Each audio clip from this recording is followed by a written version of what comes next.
Bismillahirrahmanirrahim. Assalamualaikum warahmatullahi wabarakatuh. Waalaikumsalam. Alhamdulillah wassalatu wassalam ala habibina wa syafi'ina rasulillah wa ala alihi wa sahbihi wa man walah wattaba'a hudah wa ba'd. Allahumma akhrijna min dhulumatil wahm wa akrimna binuril fahm waftah alayna bima'rifatil ilm wassahil akhlaqana bil hilm waj'alna mimman yastami'una al-qawl fayattabi'una ahsanah. Subhanaka la ilma lana illa ma 'allamtana innaka antal alimul hakim. Wala haula wala quwwata illa billahil aliyyil azim. Allahumma 'allimna ma yanfa'una wa zidna ilma wa ba'd. Kaifa halukum? Masa'al khair. Alhamdulillah. Kita lanjutkan pengajian kitab Sirah Nabawiyah terakhir sampai uraian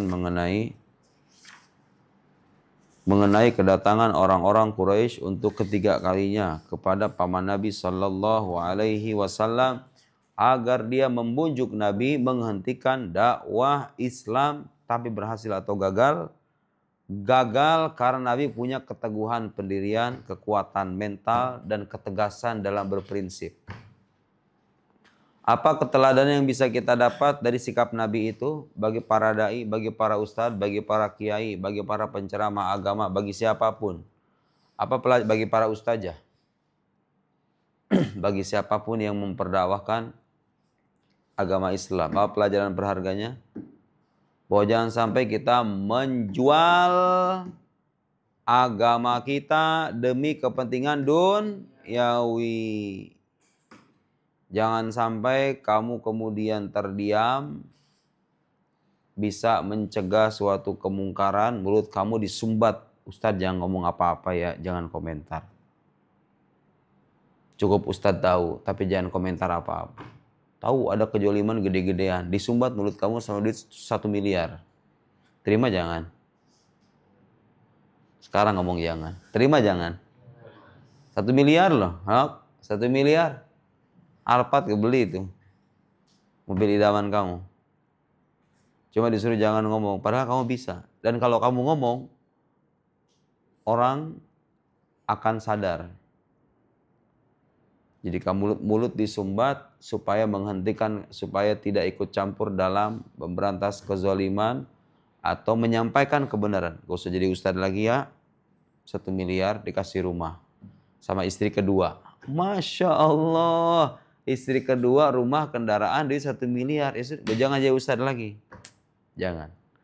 Itu namanya menggadaikan agama demi kepentingan dunia. Nabi ditawari apa? Masih ingat? Tawari perempuan. Kalau kamu mencari perempuan, kan kami carikan perempuan yang paling cantik. Mau jadi raja, kamu jadikan kau sebagai raja. Mau jadi pemimpin, kamu jadikan kau sebagai pemimpin. Jawaban Nabi? Sama sekali tidak menggubris permintaan mereka. Halaman 26 nomor 21 sekarang. Nomor 22 betul? Sebelumnya, ya itu sebelumnya. Setelahnya kita membahas tentang sikap orang-orang Quraisy yang menyakiti Nabi Muhammad sallallahu alaihi wasallam. Di antara orang yang keras permusuhannya kepada Nabi itu siapa namanya? Abu Jahal. Tapi ingat, Abu Jahal ini punya anak. Di kemudian hari punya anak namanya Ikrimah. Ikrimah ini masuk Islamnya agak belakangan. Ketika peristiwa Fathu Makkah. Peristiwa Fathu Makkah itu adalah peristiwa penaklukan kota Makkah. Di mana ketika itu Nabi Muhammad datang dengan ribuan sahabatnya ke kota Makkah. Gak ada lagi tuh yang bisa merangi Nabi. Mereka udah lemah semuanya. Orang-orang kafir pada masuk Islam semuanya. Sebagian besarnya. Sehingga orang-orang kafir gak punya kekuatan lagi. Nabi datang sebagai sosok yang sudah menaklukkan mereka. Mereka gak bisa ngelawan lagi. Nah, ada sahabat-sahabat yang masuk Islam itu agak belakangan. Di antaranya siapa? Di antaranya Ikrimah, putranya Abu Jahal. Di kemudian hari, meskipun Ikrimah itu masuk Islamnya agak belakangan, dia wafat sebagai syahid dalam peperangan Yarmuk. Makamnya sekarang ada, mungkin di Yordan ya, karena kan di Syam. Ikrimah bin Abu Jahal, ayahnya didengkot orang kafir, anaknya menjadi sahabat yang mulia.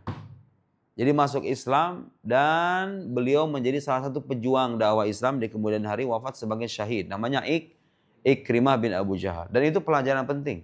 Bahwa segelap apapun keluarga kamu, kalau kamu itu hidup di lingkungan yang baik, kamu bisa jadi orang baik. Ya enggak? Lihat Abu Jahal tuh. Jadi sejarah itu memberikan banyak pelajaran. Di antara pelajarannya begitu. Sekarang banyak kita jumpai itu orang-orang yang kehidupan keluarganya, Masya Allah bapaknya kiai, ustadz, tapi anaknya kayak gerandong. Gara-gara apa itu? Gara-gara lingkungan, pergaulan, atau pola pendidikan yang salah. Bisa jadi.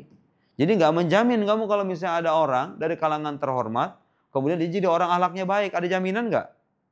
Nggak ada jaminan. Nggak ada jaminan. Tergantung lingkungannya seperti apa. Kalau kamu belum bisa jadi ustazah, berharap pengen punya anak bisa jadi ustazah, gimana caranya? Kasih dia lingkungan yang membuat dia bercita-cita seperti itu. Contohnya seperti apa? Pesantren, masukin pondok. Jadi anak itu bisa dibentuk bukan dengan pendidikan orang tuanya aja, tapi juga dengan lingkungan. Ikrimah mendapatkan hidayah, Abu Jahal tidak mendapatkan hidayah. Abu Jahal menjadi dedengkotnya orang kafir dan wafat dalam keadaan hina. Ikrimah bin Abu Jahal mendapatkan kemuliaan sebagai syuhada, sebagai salah satu orang syuhada dalam sejarah Islam. Khalid bin Walid bin Mughirah ini ayahnya Khalid bin Walid. Khalid bin Walid ini siapa? Yang seorang sahabat yang gelarnya apa? Saifullahil Maslul. Apa itu Saifullahil Maslul? Pedang Allah yang terhunus. Saking apanya itu? Saking hebatnya sosok Khalid bin Walid, kalau ikut peperangan tidak akan pernah kalah itu tentara yang di dalamnya ada Khalid bin Walid. La yuhzamu jaisyun fihil Khalid bin Walid, kata Abu Bakar. Tidak akan pernah kalah suatu tentara yang di dalamnya ada Khalid bin Walid. Dan terbukti. Khalid bin Walid ini panglima perang dalam sejarah Islam. Dan dalam sebuah kisah disebutkan beliau itu ketika mengenakan penutup kepala besi khas para komandan itu, di baliknya beliau menyelipkan rambut Rasulullah Shallallahu Alaihi Wasallam. Khalid bin Walid. Ayahnya siapa itu? Ayahnya orang kafir. Anaknya menjadi pahlawan dalam sejarah Islam. Ada juga kisah dulu bapaknya orang kafir, anaknya menjadi muslim, jadi pengikut Nabi Muhammad, terlibat dalam peperangan Badar, seperti Suhail ibn Amr misalnya. Suhail ibn Amr ini seorang musyrik dulunya, di kemudian hari jadi seorang sahabat. Punya anak namanya Abdullah dan Abu Jandal kalau nggak salah. Itu masuk Islam terlebih dulu dan berada di pasukannya kaum muslim. Berperang lawan ayahnya berada di barisan kaum musyrik di peperangan Badar. Kamu bayangin nggak? Memerangi ayah kamu. Perjuangan luar biasa itu. Tapi di kemudian hari Suhail ibn Amr juga masuk Islam. Ada kisah kayak begitu. Ada yang bapaknya sampai mati jadi orang kafir, anaknya jadi pejuang Islam. Semua itu memberikan pelajaran berharga. Bahwa kebaikan seseorang tidak selamanya ditentukan oleh keluarga. Juga keburukan seseorang tidak selamanya ditentukan oleh keluarga. Hidayah itu tidak pandang bulu. Kalau Allah menghendaki, dedengkotnya orang kafir pun bisa melahirkan keturunan yang menjadi pejuang Islam. Kalau Allah menghendaki. Tapi hidayah tidak gratis. Harus ada upaya. Harus ada kejernihan hati, kejujuran dalam mencari. Kadang-kadang orang yang dikasih hidayah itu sama Allah gara-gara apa coba? Dia rajin berbuat baik sama orang lain. Ada kan? Orang-orang yang diberikan hidayah karena dia Masya Allah rajin bersedekah, rajin berbagi, menyantuni orang-orang yang tidak mampu. Allah lihat kebaikannya, diberi hidayah. Baik. Terakhir kita membahas tentang sikap orang-orang Quraisy yang menyakiti hati Nabi Sallallahu Alaihi Wasallam. Setelah beliau melakukan itu kepada Nabi Muhammad Sallallahu Alaihi Wasallam, tidak berhenti sampai di situ, mereka pun melukai para sahabatnya. Sekarang kita akan bahas itu. Nomor 22 ya. Idza'u Quraisyin lis-sahabah. Sikap orang-orang Quraisy yang menyakiti para sahabat. Tarjim. Terjemahin. Izal tarjim. Sikap orang-orang Quraisy yang menyakiti sahabat Nabi Sallallahu. Siapa itu sahabat?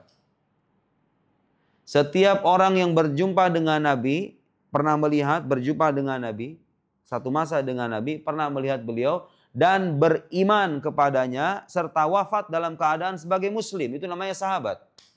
Saya ulangi, sahabat itu pengertiannya apa? Kullu man laqiyan Nabi. Setiap orang yang bertemu dengan Nabi. Wa amana bihi. Dan beriman kepadanya. Artinya kalau bertemu dengan Nabi tapi nggak beriman, namanya sahabat atau bukan? Abu Lahab itu sahabat Nabi atau bukan? Kan sejaman dengan Nabi. Ya, sezaman dengan Nabi. Bertemu dengan Nabi, bertemu dengan Nabi. Tapi beriman enggak? Berarti bukan sahabat itu yang bertemu dengan Nabi dan beriman kepadanya, terus wafat sebagai muslim. Wafat sebagai, berarti kalau misalnya yang murtad, sahabat bukan? Ada nggak orang yang sempat beriman kepada Nabi kemudian ingkar setelah itu? Ada nggak? Ada. Dan itu bukan sahabat. Sahabat itu yang wafat sebagai muslim. Tercatat sebagai muslim sampai akhir hayatnya. Abu Bakar, Umar, Utsman, Ali, semuanya sahabat Nabi karena mereka bertemu dengan Nabi, beriman kepada Nabi dan wafat sebagai muslim. Bahkan menjadi imamnya orang-orang muslim. Lamma ra'at Quraisyun, ketika orang-orang Quraisy melihat, udah kita artiin itu sebelumnya, anna Rasul sallallahu alaihi wasallam, bahwa Rasul sallallahu alaihi wasallam asbaha azizan muhtaraman, menjadi sosok yang mulia dan terhormat. Nabi Muhammad semakin banyak mengikutnya, orang-orang Quraisy kemudian melihat, wah Nabi semakin terpandang nih di mata para pengikutnya. Mulia dan terhormat, imtana'u an adza, mereka pun tidak menyakitinya lagi. Jadi ketika melihat Nabi Muhammad banyak pengikut, beliau menjadi sosok yang dipandang dan dihormati oleh para pengikutnya, mereka pun berhenti untuk melukai Nabi sallallahu alaihi wasallam.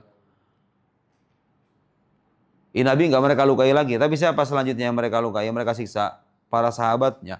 Wa aqbalu ala ashabihi bil idza. Kemudian mereka menyakiti para sahabat Nabi. Aqbalu ala ashabil idza, tadi menyakiti para sahabat Nabi. Idza min adza yu'dhi, artinya menyakiti. Walasiyama al mustad'afin, terutama al mustad'afin, orang-orang yang lemah. Orang-orang yang lemah ini yang dari kalangan mana misalnya? Kalangan orang-orang fakir, orang-orang yang tergolong sebagai budak. Contohnya seperti siapa? Tapi ingat ya, sahabat itu meskipun ada yang dulunya terkategori sebagai budak, tapi kamu jangan pernah membayangkan dia itu sosok yang hina. Enggak. Itu derajatnya lebih mulia hatta dibanding wali-wali besar dari umat Nabi Muhammad. Sahabat Bilal bin Rabah dulunya seorang apa? Seorang budak. Tapi kalau kita ditanya kedudukan Bilal bin Rabah dibandingkan misalnya Syekh Abdul Qadir Jilani, Imam Ghazali, Imam Syafi'i, Imam Ahmad dan imam-imam besar, mana yang lebih tinggi derajatnya? Mana lebih tinggi derajatnya? Sahabat atau para wali? Sahabat Nabi Shallallahu Alaihi Wasallam. Dan sahabat sendiri berderajat. Ada sahabat-sahabat besar seperti Abu Bakar, Umar, Utsman, Ali, itu sahabat yang paling mulia. Disusul oleh para sahabat-sahabat yang lain. Ada sahabat-sahabat yang pernah ikut perang Badar. Itu derajatnya beda dengan sahabat-sahabat awam. Ada sahabat-sahabat yang ikut peperangan Uhud. Sahabat yang lain enggak. Beda juga derajatnya dengan sahabat-sahabat yang enggak ikut itu. Ada sahabat yang ikut bai'atur ridwan, yang pernah membaiat Nabi. Beda dengan sahabat-sahabat. Jadi sahabat itu berderajat. Sahabat itu ada yang ada yang kemuliaannya tinggi. Ada sahabat-sahabat dari kalangan awam. Tapi seawam-awamnya sahabat, karena dia hidup bersama Nabi Shallallahu Alaihi Wasallam, gak bisa derajatnya dikalahkan oleh orang setelahnya. Paham gak? Itu sahabat Nabi. Jadi kalau orang awam dari kalangan sahabat aja bisa mengalahkan para alim, para ulama yang ada di kalangan umat Nabi Muhammad, apalagi orang-orang besarnya. Paham gak maksud saya? Itu mereka melukai para sahabat Nabi, terutama orang-orang lemah. Alladzina la nasira lahum, yang tidak punya penolong. Nasir artinya penolong. Banyak orang Indonesia namanya Nasir, ya enggak? Fa akhadha kullu qabilatin, maka setiap kabilah, setiap suku maksudnya, kabilah itu suku. Tu'adzib man aslama minha, menyiksa siapapun yang masuk Islam dari kalangan mereka. Tu'adzibu, menyiksa, man aslama, siapa-siapa yang masuk Islam minha, dari kalangan mereka, dari kalangan sahabat. Kalau ada yang masuk Islam langsung dibasmi, disiksa, diintimidasi. Abdullah bin Mas'ud misalnya, termasuk orang yang mendapatkan intimidasi. Bil habsi, dengan cara dipenjara, ditahan. Habsun itu artinya penahanan, dengan penahanan atau penjara. Kebayang itu orang-orang dulu ya. Gara-gara ketahuan masuk Islam, ada yang dipenjara. Wad-darbi, dan dipukul. Wal ju'i, dan ju apa artinya ju? Lapar, disiksa dengan rasa lapar. Artinya maksudnya nggak dibolehin makan. Disiksa dengan cara apa? Supaya merasakan lapar, nggak dikasih makan. Kalau dia seorang budak sama tuannya nggak dikasih makan. Kayak gitu tuh dulu orang masuk Islam itu. Sekarang kamu enak banget jadi muslim. Kita enak banget nggak? Coba lihat belajar kayak begini. Ya Allah enak banget ini mah. Mau nyari apa-apa tinggal buka HP sekarang mah. Mau nyari pengajian temanya ini tinggal buka Google. Nanya apa-apa tinggal tanya ChatGPT. Mau cari pengajian yang enak masjidnya udah pada ber-AC semua. Iya nggak? Duit berhamburan, fasilitas bertambah. Apa yang kurang dari kita itu? Tinggal maunya doang. Fasilitas bertambah zaman sekarang tuh. Semangatnya berkurang. Orang zaman dulu kebalikannya no. Nulis buku itu bukan pakai laptop orang zaman dulu. Imam Ibnu Katsir nulis begini itu bukan pakai laptop. Pakai apa coba? Pakai tulisan tangan. Pakai pulpen manual itu yang dicocol itu. Tahu kan? Pernah lihat nggak kamu? Saya pernah ngalamin kayak gitu dulu ngaji. Zaman saya kelas 5, kelas 6 SD itu. Ngaji kayak gitu, ngelogat namanya. Cocol kayak gini nih. Bukan pakai pulpen. Sekarang mau canggih laptop. Imam Ibnu Katsir nulis beginian. Imam Zahabi menulis Syiar A'lam nomor 17 jilid. Emang kamu kira pakai apa itu nulisnya? Pakai tangan begini. Mereka fasilitasnya kurang, tapi semangatnya tinggi. Orang zaman sekarang kebalikannya, fasilitas bertambah, semangatnya kurang. Lebih suka main HP ketimbang baca buku. Bener gak Izdal? Iya gitu jawab. Iya gak? Iya, soalnya kalau kamu bilang enggak, kamu bohong. Bener gak? Enggak Ustaz, saya lebih suka baca buku. Itu bohong. Bener gak? Bener gak? Lebih suka baca buku atau main HP kamu? Diam dulu. Tuh kan, jujur. Ahmad. Gak usah senyum, jawab aja iya gitu lah. Sama, emang anak-anak zaman kamu sekarang begitu cobaannya. Gimana caranya supaya pengen suka begini, gimana caranya? Emang mau nggak mau ini harus dibatasi nih. Karena saya kadang-kadang suka jengkel sendiri dengan HP saya loh, terus terang aja. Karena suka saya lempar gitu, ke atas kasur tapi kalau dilempar ke situ hancur. Saya butuh komunikasi juga. Kadang-kadang kesel saya. Banyak banget gitu yang memalingkan. Kadang-kadang niatannya bagus, pengen browsing. Muncul itu seliweran kayak gitu. Diikuti. Makan waktu, kurang ngajar sekali kan. Coba kalau baca beginian nih, ya mau kamu harus dibatasi. Coba orang zaman sekarang. Suruh baca beginian. Dikasih imbalan 500.000 ya, baca gini, baru mau dia. Kalau nggak ada imbalannya, ngapain? Baca beginian. Orang zaman dulu menjadi kebutuhan ilmu itu. Orang zaman sekarang paksaan, iya nggak? Orang zaman dulu itu nggak ada yang maksa mereka supaya belajar. Mereka butuh kayak makan dan minum. Orang zaman sekarang. Astagfirullahaladzim. Nas'alullah as-salamah. Itulah cobaan akhir zaman. Wal atash, dan rasa haus. Nggak dikasih minum, nggak dikasih makan. Hatta saral wahidu minhum la yastati'ul julus. Sampai-sampai salah seorang di antara mereka ada yang nggak bisa duduk. Disuruh ngapain? Disuruh berdiri, nggak dikasih makan, nggak dikasih minum, disiksa, dipenjara lagi. Gara-gara apa itu? Gara-gara memeluk agama Tahu nggak yang merasakan ini sekarang siapa? Bukan orang-orang kayak kita. Orang-orang yang hidup di pedalaman di tengah negara non-muslim. Yang pemerintahnya tidak suka dengan agama Islam. Tapi itu dikit sebenarnya zaman sekarang. Ada, masih ada. Cuma nggak banyak. Ya kan? Mungkin masih ada, masih kita jumpai. Atau orang muslim yang hidup di tengah pemerintahan yang zolim. Beda pendapat dengan pemerintah, disiksa sama pemerintah. Ada yang mengalami begitu? Ada. Di negeri-negeri yang terutama sering terjadi perang. Ngalami itu kayak gitu. Makanya kita banyak bersyukur ya. Hidup di negeri yang aman.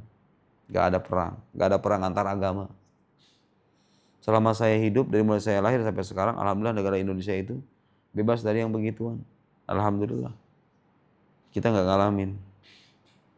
Coba, kita bisa merasakan nikmat damai kayak begini nih, punya negara kayak gini setelah apa? Setelah melihat dan membandingkan dengan negara-negara yang tidak mendapatkan kenikmatan itu, iya kan? Bayangkan kamu di penjara, sholat di penjara, kira-kira enak kayak itu? Sholat di penjara. Ada orang-orang yang mengalami itu dan pahalanya mereka lebih besar ketimbang kita. Semakin berat ujian, semakin besar pahala itu dalam pandangan agama begitu. Sampai-sampai di antara mereka ada yang nggak bisa duduk. Wala yadri ma yaqul, dan tidak sadar dengan apa yang dia katakan. La yadri itu artinya tidak tahu atau tidak sadar. Ma yaqul dengan apa yang dia katakan. Sampai-sampai nggak sadarkan diri maksudnya. Disiksanya sampai begitunya levelnya. Tahu ada seorang sahabat namanya Khabbab ibn al-Arat. Khabbab ibn al-Arat. Dia itu disundut pakai besi yang habis dipanasin di bagian punggungnya. Kebayang nggak? Besi ini dipanasin. Besi yang udah memerah itu ditempelin di bagian punggung, di bagian punggung. Itu namanya Khabbab ibn al-Arat. Salah seorang sahabat Nabi disiksa dengan cara begitu. Bilal bin Rabah disiksa dengan cara apa?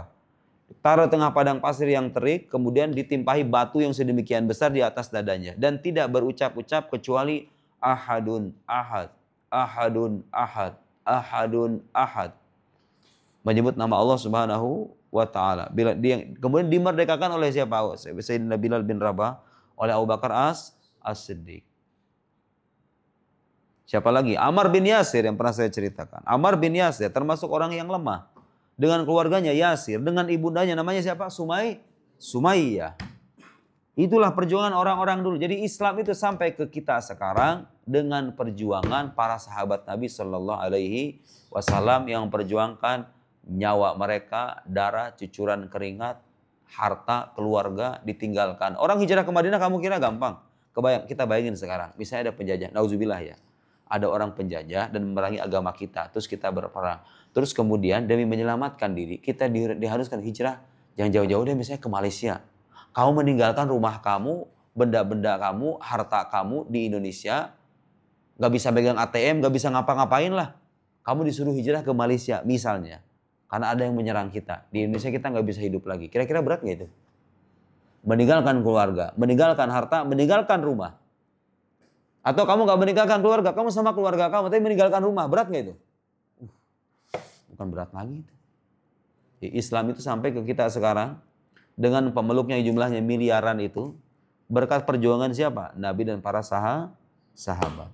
Makanya kalau ada apa-apa yang terjadi pada sahabat ya, seperti misalnya nanti ada perang saudara dan kamu gak usah ngomong, mereka itu beda dengan kita makomnya. Jalan paling selamatnya gak usah berkomentar tentang apapun. Hal-hal yang sekiranya bisa membuat kita buruk sangka sama sahabat, hindari. Para sahabat Nabi itu orang-orang yang mulia. Apapun yang terjadi di antara mereka, kita seharusnya diam. Omongkan yang baik-baiknya saja. Perjuangan mereka, kerja keras mereka, keikhlasan mereka, ketabahan mereka, dan lain-lain. Jangan pernah membicarakan hal-hal yang kurang baik tentang sahabat. Min syiddatil adzab, karena kerasnya siksaan. Wa mimman udzibu, dan diantara yang disiksa itu disebutkan sini siapa? Bilal. Wa Ammar ibn Yasir. Wa akhu, apa artinya akhu? Saudaranya. Wa abu, ayahnya. Wa ummuhu, ibunya namanya siapa? Sumayyah. Wa Khabbab ibn al-Arat. Nah ini yang tadi saya sebut. Khabbab ibn al-Arat. Yang disiksa dengan besi yang dipanaskan di bagian punggungnya. Dan berkali-kali. Kebayang itu. Dan dalam Al-Quran sudah disebutkan. Am hasibtum an tadkhulul jannata walamma ya'tikum mathalul ladzina khalau min qablikum massathumul ba'sa wad-dharra wa zulzilu hatta yaqula ar-rasul wal ladzina amanu ma'ahu mata nasrullah ala inna nasrallahi qarib. Apakah kalian mengira kalian akan masuk surga? Apakah kalian mengira kalian akan masuk surga sementara belum datang kepada kalian cobaan yang pernah menimpa orang-orang terdahulu? Mereka ditimpa kemelaratan, kemiskinan, penderitaan, penindasan. Wazulzilu, dan mereka digoncang dengan segala macam ujian. Sampai-sampai hatta yaqula ar-rasulul ladzina amanu ma'ahu mata nasrullah. Kapan pertolongan Allah akan datang? Ala inna nasrallahi qarib. Pertolongan Allah itu sangat dekat. Terus kemudian di surat yang lain disebutkan gimana tuh bunyinya? Hasiban nasu ayatraku ayyaqulu amanna wa hum la yuftanun. Apakah manusia itu mengira mereka itu akan dibiarkan berkata kami beriman dan mereka tidak akan diuji? Kita ini akan diuji pada akhirnya. Ada yang gak diuji dengan harta, tapi diuji dengan ujian batin. Di keluarganya dia diuji. Ada yang gak diuji dengan keluarganya, diuji dengan pekerjaannya, benar gak? Orang tua kamu lihat. Kalau kamu tanya sama orang tua kamu, Ma, curhat dong. Ujian hidup mama apa? Pasti akan cerita itu. Kalau kamu udah berasal dari keluarga, oh secara ekonomi kamu gak ada masalah. Itu pasti ada ujian yang lain, ya kan? Kadang-kadang ada orang, Dok, orangnya kaya raya, kemudian hartanya berlimpah, diuji dengan apa coba? Dengan penyakit. Penyakit yang kalau berobat tuh nggak bisa ke klinik, harus pergi ke Singapura, pergi ke luar negeri, pergi ke Amerika, dan lain-lain. Ada kan orang kayak gitu kan? Secara harta mapan, tapi diuji dengan penyakit. Ada lagi diuji bukan dengan keluarga, tapi dengan anak. Anaknya bandel minta ampun. Duitnya mah banyak, bandelnya minta ampun. Bikin malu gitu loh. Anaknya ada kan? Tipe-tipe anak yang bikin malu orang tua ada nggak? Ada nggak? Izal, Ibrahim, ada nggak? Ada. Bukan kamu kan?